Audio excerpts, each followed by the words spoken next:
In today's video I will show you how to knit this fantastic water bottle sling. I found the idea on this blog together with all the knitting instructions. I won't follow everything exactly as written in the blog, but you can find the link to the instructions in the description. First, make sure the racking handle is in its highest position. Now raise 60 needles on the front bed, 30 to the left and 30 to the right side of the center. Place the edge springs on the last working needles. Now raise the opposite 60 needles on the back bed. Place the edge springs on the last working needles. On both beds, arrange the needles in 1-to-1 division as shown in the video, then move the edge springs on the last working ones. It should look like this. Set both locks to N and the stitch size to 3. Insert the orange strippers. Take the main yarn and knit 1 row. Set both locks to CX and increase the stitch size to 4.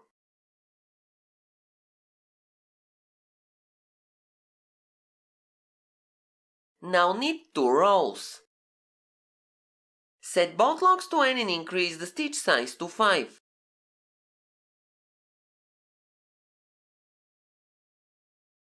Do you think my dog waits to run away with the water bottle sling, or she is just interested in learning something? Now knit 1 row to finish the cast on. Clear the row counter, then set the stitch size on both locks to 3.5. Now knit 20 rows.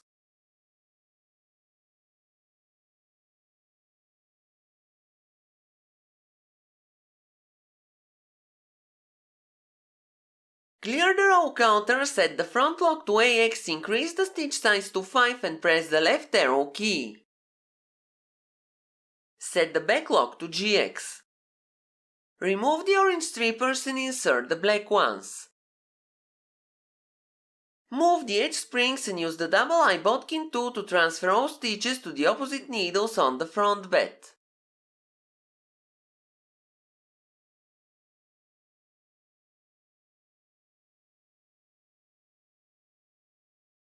Now make sure all needles on the back bed are out of working position. On the front bed, raise pushers under all working needles, then arrange them in a 1-to-1 division. Drop the front bed and attach 2 weights to the knitting. Now raise the front bed and knit 120 rows.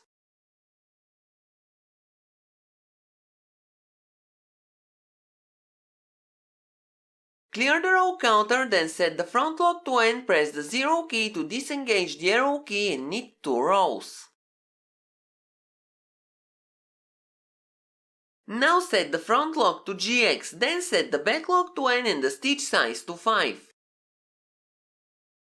Transfer all stitches to the opposite needles on the back bed, then make sure to put all needles on the front bed out of working position. Now knit 13 rows.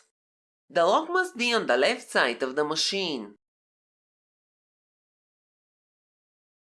On the back lock, increase the stitch size to 6, then knit 1 row. Clear the row counter. Now use the single prong tool and transfer the stitches on the back bed in 1-to-1 division as shown in the video.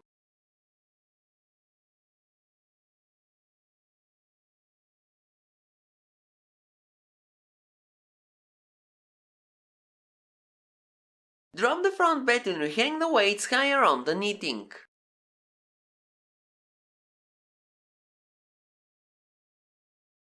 Now knit 2 rows.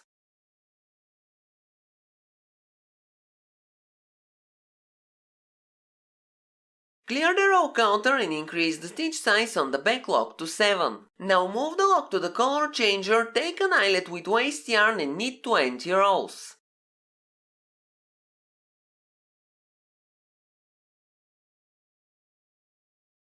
Move the lock to the color changer again, leave all eyelets there and knit 2 rows without yarn to drop the knitting off the machine. Don't forget to remove the weights first. Also, don't cut any of the yarn tails and don't retread the machine. Now drop the front bed and bring the knitted piece between both beds in the same direction as it has been knitted. Use the single prong tool and rehang the stitches so they are next to each other. This technique will save you a lot of time transferring groups of stitches closer together. I learned it a long time ago from a comment in one of the Facebook groups and I really wanted to put it to the test. It's now my favorite technique to use. After you rehang all of the stitches, put the weights back on the knitting. Now pull the end of the waste yarn and remove it. Do you know that this method of unknitting the yarn is called frogging? By definition, frogging involves removing several rows or even entire sections of knitting by pulling the yarn and undoing the stitches. I have one dropped stitch, but I will show you how to fix it in a minute.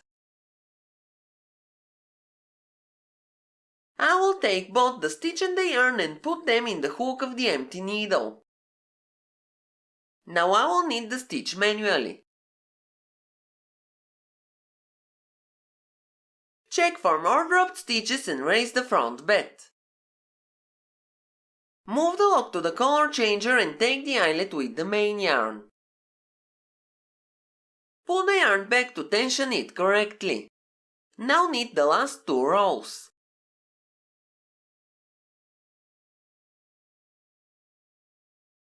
Take the yarn from the lock and cut it.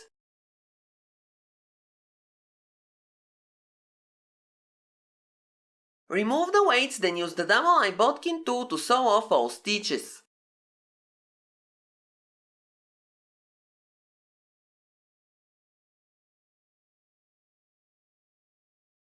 When you take the leftmost stitch, the knitting will fall from the machine.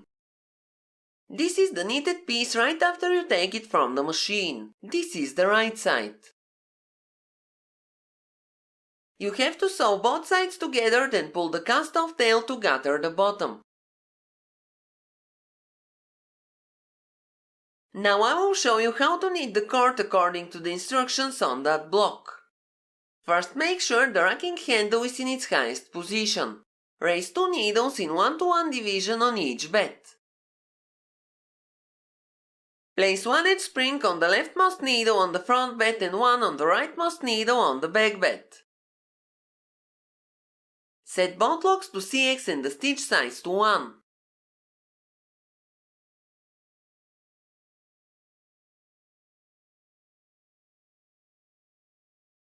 Take the main yarn and insert the black strippers.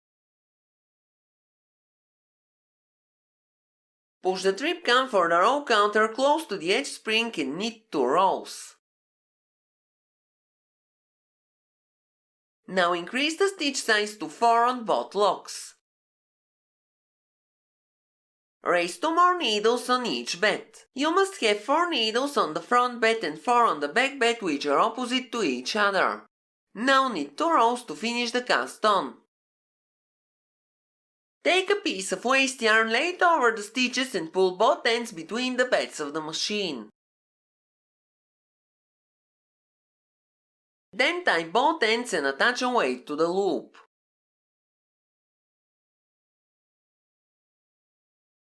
Clear the row counter and increase the stitch size to 5 on both sides of the lock. Now knit 800 rows to make the cord.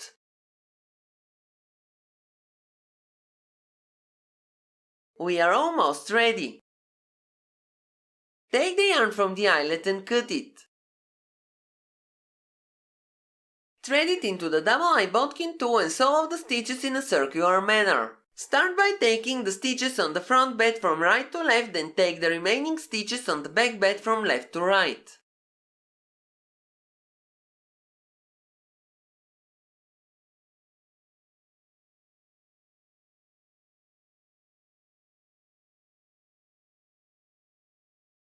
This is what the cord looks like.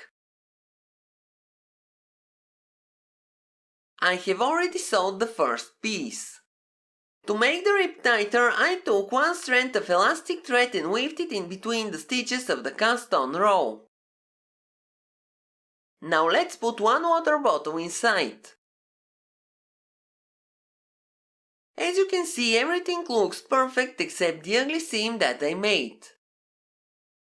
At this point you can attach the cord to the sides. I may attach it all the way to the bottom so it would hide the side seam. And you will never be dehydrated during the hot summer days. That's all for today. Thank you for watching. Have a nice day and see you in my next video.